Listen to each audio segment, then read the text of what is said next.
अस्सलाम वालेकुम student, this is sir Shoaib Ahmed. और आज जो हम डिस्कस करेंगे वो है वर्नियर कैलिपर। वर्नियर कैलिपर का जो ऑब्जेक्ट आपके सामने लिखा हुआ है वो है determine the capacity and thickness of test tube by using vernier calliper. आजकल जो एक हमारे पास जो टॉपिक चल रहा है एक्सपेरिमेंट से रिलेटेड वो है ATP. What is ATP? ATP is alternate to practical. It's mean आप लैब में जाए बगैर आपको डिफरेंट वर्कशीट्स की फॉर्म में या उस अपरेटस की डायग्राम देकर आपसे कुछ कैलकुलेशन करवाई जाए तो उसे एटीपी कहते हैं। जैसे वर्नियर कैलिपर एक इंस्ट्रूमेंट है, लेकिन आप उसको इंस्ट्रूमेंट को यूज नहीं करेंगे, आप उसकी पिक्चर को देख के, आप उसकी डायग्राम्स को देख के और डिफरेंट मेजरमेंट्स करके सही आंसर देंगे तो उसको हम एटीपी कहते हैं, जिसको हम कहते हैं ऑल्टरनेट टू प्रैक्टिकल। तो आज जो हम ऑल्टरनेट टू प्रैक्टिकल डिस्कस कर रहे हैं वो है वर्नियर कैलिपर, और इसमें जो हमारा ऑब्जेक्ट है वो है determine the capacity and thickness of test tube. आपके सामने ये वर्नियर कैलिपर मौजूद है। ये इसका कहलाता है भाई मेन स्केल। याद रखिएगा ये मेन स्केल बिल्कुल हमारे स्केल जैसा होता है जिससे हम लाइनें ड्रॉ करते हैं। इसी तरह ये जो स्केल इसके नीचे दिया हुआ है छोटा सा, ये कहलाता है भाई वर्नियर स्केल। ये वर्नियर स्केल। यहां आपने एक छोटी सी ये लाइन देखी होगी, इसे हम कहते हैं dab Gauss.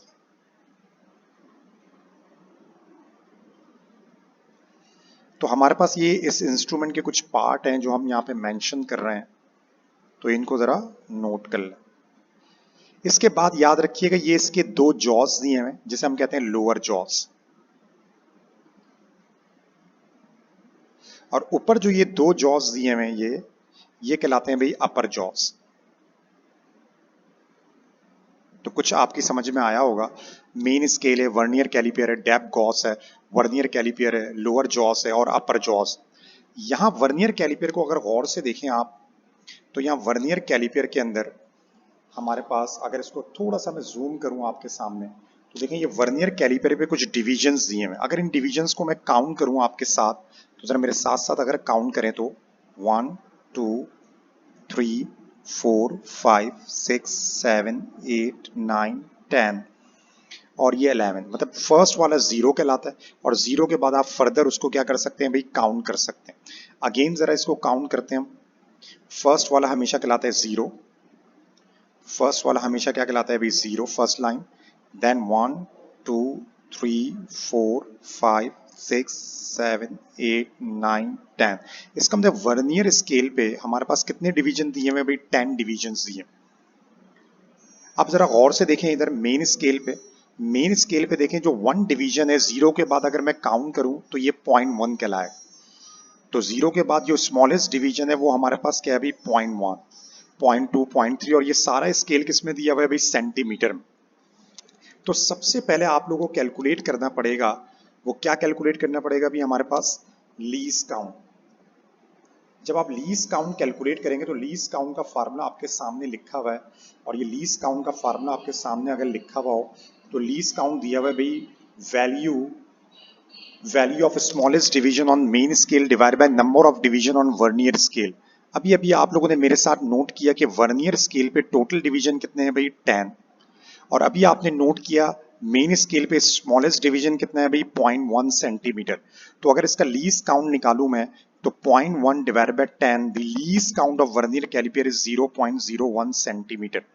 This is the least count of vernier calliper. और याद रखिएगा ये वर्नियर कैलिपर डेसिमल के राइट साइड पे 2 डिजिट तक एक्यूरेट कैलकुलेशन दे सकता है।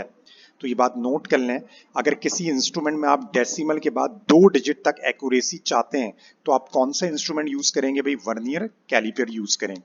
चलें यहाँ पे हमने लीस्ट काउंट कैलकुलेट कर लिया। आफ्टर लीस्ट काउंट हम यहाँ पे आपसे डिस्कस करेंगे इस वर्नियर कैलिपर में एक एरर होता है जिसे हम कहते हैं जीरो एरर। वैसे अगर देखा जाए तो एरर की हमारे पास बहुत सारी टाइप्स हैं, जैसे एक पर्सनल एरर कहलाता है, एक सिस्टमैटिक एरर कहलाता है। तो उसमें जो वर्नियर कैलिपर में जो एरर होता है जीरो एरर, इसको हम सिस्टमैटिक एरर की एग्जाम्पल कर। तो चलें यहाँ पे हम जीरो एरर कैलकुलेट करते हैं।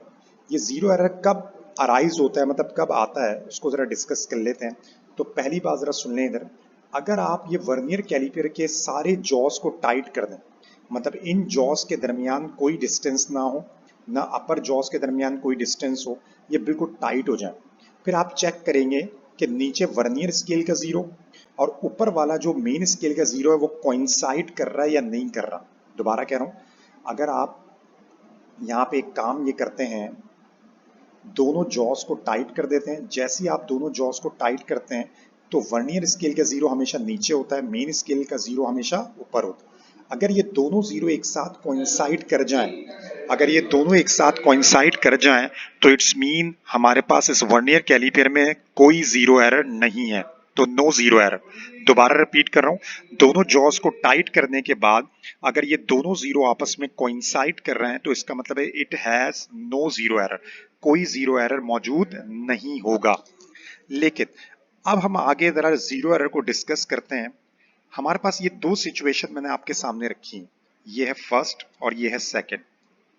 फर्स्ट वाले में देखें, ऊपर वाला हमारे पास है मेन स्केल, नीचे वाला है हमारे पास वर्नियर स्केल।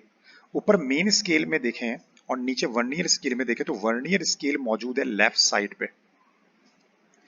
दूसरी डायग्राम में देखें तो वर्नियर स्केल कहां पे मौजूद है भाई, राइट साइड पे। अगर आपका वर्नियर स्केल का जीरो मेन स्केल के जीरो के लेफ्ट साइड पे होगा तो ये नेगेटिव जीरो एरर कहलाता है। ZE का मतलब है zero error, negative zero error. और अगर वर्नियर स्केल का जीरो मेन स्केल के जीरो के राइट साइड पे होगा तो पॉजिटिव जीरो एरर कहलाएगा। दोबारा रिपीट कर दूं, there are two types of zero error, number 1 positive zero error, number 2 negative zero error. Positive zero error कब होगा, दोबारा रिपीट कर दूं, आप देख सकते हैं सेकंड वाली डायग्राम में पॉजिटिव जीरो एरर है क्योंकि वर्नियर स्केल का जीरो मेन स्केल के जीरो के कहां पे मौजूद है भाई, राइट साइड पे मौजूद है, तो ये positive zero error. Negative zero error कौन सी डायग्राम में भाई, फर्स्ट वाली में, vernier scale zero main scale के जीरो के लेफ्ट साइड पे। चलिए इस जीरो एरर को कैलकुलेट करते हैं। सबसे पहले हम कैलकुलेट करते हैं, सबसे पहले हम कैलकुलेट करते हैं भाई किसको, नेगेटिव जीरो एरर को, जो फर्स्ट वाली डायग्राम में हमारे पास गिवन दिया हुआ। अगर फर्स्ट वाली डायग्राम को देखें तो फर्स्ट वाली डायग्राम में आपने करना क्या है, जीरो एरर में हमारे पास ये टेबल बना लें तो अच्छा है। टेबल में क्या लिखा हुआ है, मेन स्केल रीडिंग, फिर लिखा हुआ है वर्नियर स्केल रीडिंग, फिर लिखा हुआ है फ्रैक्शनल पार्ट, फिर लिखा हुआ है जीरो एरर, फिर लिखा हुआ है मीन जीरो एरर। एटलीस्ट 2 से 3 दफा आप रीडिंग मेजर करें और हमेशा जीरो एरर में मेन स्केल रीडिंग क्या रहती है, जीरो रहती है। वर्नियर स्केल रीडिंग में क्या करेंगे जरा सुने, ये जो डिविजन्स दिए हुए जैसे कि 1 2 3 4 5 6 7 8 9 10, ये जो 10 के 10 डिवीजन दिए हैं इसमें से वो डिवीजन तलाश करें जो ऊपर की किसी भी लाइन से सीधा कोइंसाइड कर रहा हो। तो मेरे साथ जरा देखिएगा, इनमें से कौन सी लाइन बिल्कुल सीधी कोइंसाइड कर रही है, तो गौर से देखें। मुझे ये बताएं, क्या ये फर्स्ट वाली कर रही है, नहीं ये ऊपर से कोइंसाइड नहीं है। क्या ये सेकंड वाली कर रही है, नहीं। क्या ये थर्ड वाली कर रही है, 4 वाली कर रही है, 5 वाली, 6 वाली, 7 वाली मुझे लग रही है कि कोइंसाइड कर रही है। जब 7 वाली कोइंसाइड कर रही है तो अभी डिसीजन मत लीजिएगा जब तक आप पूरी 10 ना देख लें। अभी तक तो आपने 7 तक देखा है, हो सकता है 7 के बाद वाली भी कोई अच्छी कोइंसाइड कर रही हो। 8 देखें, 8 भी कोइंसाइड कर रही है लेकिन अच्छी नहीं कर रही। 9 नहीं कर रही, 10। अब देखें 7 और 8 पे आपने डिसीजन लेना है क्योंकि 7 भी कोइंसाइड कर रही है और 8 भी। तो जरा गौर से देखें, 8 इतनी अच्छी कोइंसाइड नहीं कर रही जितनी बेस्ट कोइंसाइड कर रही है 7। तो इसका मतलब वर्नियर स्केल रीडिंग कितनी हो गई, 7। लेकिन एक बात बताएं, ये जो एरर है हमारे पास इस वाली फर्स्ट वाली डायग्राम में, ये नेगेटिव एरर है। और नेगेटिव एरर में याद रखिएगा हमेशा हम जो वर्नियर स्केल रीडिंग आती है उसको टोटल डिवीजन में से माइनस करके लिखते हैं। बताओ वर्नियर स्केल पे टोटल डिवीजन कितने हैं, 10, रीडिंग कितनी आ रही है, 7। तो नेगेटिव एरर में ये 7 रीडिंग नहीं होगी, इसको लिखेंगे 10 माइनस 7, तो कितना होगा, 3। दोबारा बता रहा हूं कि वर्नियर स्केल रीडिंग जो नेगेटिव जीरो एरर में लेते हैं जो कोइंसाइड कर रही है, जैसे 7 वाली कर रही है तो 7 नहीं लिखेंगे, उसको टोटल नंबर ऑफ डिवीजन में से क्या करेंगे, माइनस करेंगे। तो टोटल नंबर ऑफ डिवीजन कितने आ रहे हैं, 7, 10 में से माइनस कर दो तो आंसर आ जाएगा 3। तो देखो वर्नियर स्केल रीडिंग हो गई 3। यही काम आप दूसरी दफा भी परफॉर्म करेंगे, हो सकता है दूसरी दफा भी 3 आ जाए। फ्रैक्शनल पार्ट कैसे निकालते हैं, देखिए vernier scale reading multiply by least count. Least count हमने निकाला था 0.01, तो देखें हम 3 को मल्टीप्लाई कर देते हैं 0.01 से तो ये 0.03 हो जाएगा। 0.03। जीरो एरर कैसे निकालते हैं? Main scale reading plus fraction part, तो मेन स्केल तो जीरो है, फ्रैक्शन पार्ट है 0.03, तो दोनों दफा आ जाएगा 0.03 0.03। इन दोनों का मीन ले लें, मीन का मतलब है दोनों को प्लस करके किससे डिवाइड कर दें भाई? 2 से। क्योंकि ये नेगेटिव जीरो एरर है तो इसके साथ प्लस नहीं आएगा बल्कि सिंपल क्या आएगा? माइनस। तो आप लिख सकते हैं माइनस 0.03 सेंटीमीटर। ये आ गया आपका नेगेटिव जीरो एरर। उम्मीद करता हूं कि नेगेटिव जीरो एरर आप लोगों की समझ में आया होगा। इसी तरीके से हम निकालेंगे पॉजिटिव जीरो एरर। जिस तरह अभी हमने ये निकाला नेगेटिव जीरो एरर, बिल्कुल इसी तरीके से हम निकालेंगे पॉजिटिव जीरो एरर। अब देखें जो पॉजिटिव जीरो एरर है वो कैसे मेजर करेंगे, तो यहां जरा देखते हैं। हम सेकंड वाली डायग्राम को इस दफा कंसीडर करेंगे क्योंकि सेकंड डायग्राम में देखें वर्नियर स्केल का जीरो राइट साइड पे, तो इसका मतलब this is known as the positive zero error. तो हम इस टेबल पे भी हेडिंग डाल देते हैं कि ये कहलाएगा positive zero error. Main scale reading हमेशा क्या होगी? वही जीरो। अब चेक करें कौन सी लाइन कोइंसाइड कर रही है। 1 2 3 4 5 6 7 8 9 10। देखिए 5 को मैंने देखा, 1 भी नहीं कर रही, 2 भी नहीं कर रही, 3 भी नहीं कर रही, 4 भी नहीं कर रही, 5 थोड़ी सी कर रही है, 6 बहुत अच्छी कर रही, 7 भी कोइंसाइड कर रही, 8 नहीं कर रही, 9 भी नहीं कर रही, 10। तो 6 और 7 पे डिसीजन लेना है। तो गौर से देखें 6 बेस्ट कोइंसाइड कर रही, क्योंकि ये पॉजिटिव जीरो एरर है तो जो कोइंसाइड करेगा वही रीडिंग होगी। इसमें से कोई हम 10 में से माइनस नहीं करेंगे। दोबारा कह रहा हूँ, पॉजिटिव जीरो एरर में जो वर्नियर इसकी रीडिंग आएगी वही लिख देंगे, आप उसको 10 में से माइनस नहीं करेंगे। तो ये 6 आ गई। अब यहाँ पे भी 6 लिख लेते हैं। अब बताओ इस 6 को किससे मल्टीप्लाई करेंगे? लीस्ट काउंट से, तो 0.06 0.06। जीरो एरर, मेन इसकी रीडिंग जीरो है तो ये 0.06 रहेगा क्योंकि 0 प्लस 0.06, तो 0.06 ही रहेगा दोनों दफा।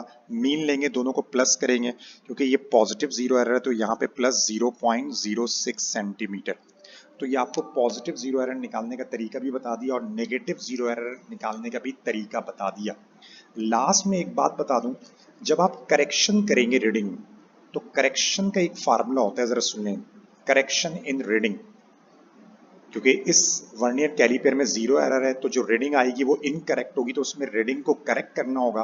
तो करेक्शन करने का आसान तरीका ये है, जो आप टोटल रीडिंग लेंगे उसमें से जीरो एरर को क्या कर दो? माइनस। अब जीरो एरर आइदर पॉजिटिव हो सकता है और नेगेटिव हो सकता है। अगर नेगेटिव एरर होगा तो माइनस माइनस क्या हो जाएगा? प्लस। और अगर पॉजिटिव एरर होगा तो माइनस प्लस माइनस। दोबारा कह रहा हूं, अगर नेगेटिव एरर होगा तो माइनस माइनस क्या हो जाएगा? प्लस। तो इसका मतलब है negative error, negative zero error हमेशा always add in total reading, हमेशा ऐड होता है। नेगेटिव जीरो एरर हमेशा ऐड होता है टोटल रीडिंग, और पॉजिटिव एरर हमेशा माइनस होता है। ठीक है ना, मतलब सब्ट्रैक्ट होता है, सब्ट्रैक्ट होगा इन टोटल रीडिंग। ये बात दोनों याद रखनी। पॉजिटिव एरर सब्ट्रैक्ट होगा, नेगेटिव एरर ऐड होगा ताकि आपके पास रीडिंग आ जाए। उम्मीद करता हूं कि नेगेटिव जीरो एरर निकालना और पॉजिटिव जीरो एरर निकालना आपको आ गया होगा। नेक्स्ट वीडियो को जरूर फॉलो कीजिएगा क्योंकि काफ़ी वर्ड प्रॉब्लम्स हमारे पास हैं जो वर्नियर कैलिपर से रिलेटेड है, जो आपके ATP ऑल्टरनेट टू प्रैक्टिकल या आपकी जो वर्कशीट है प्रैक्टिकल की उसमें बहुत काम आए। उम्मीद करता हूँ यहाँ तक इस वीडियो को ख़त्म करते हैं। अपना बहुत ख्याल रखिएगा। अस्सलाम वालेकुम।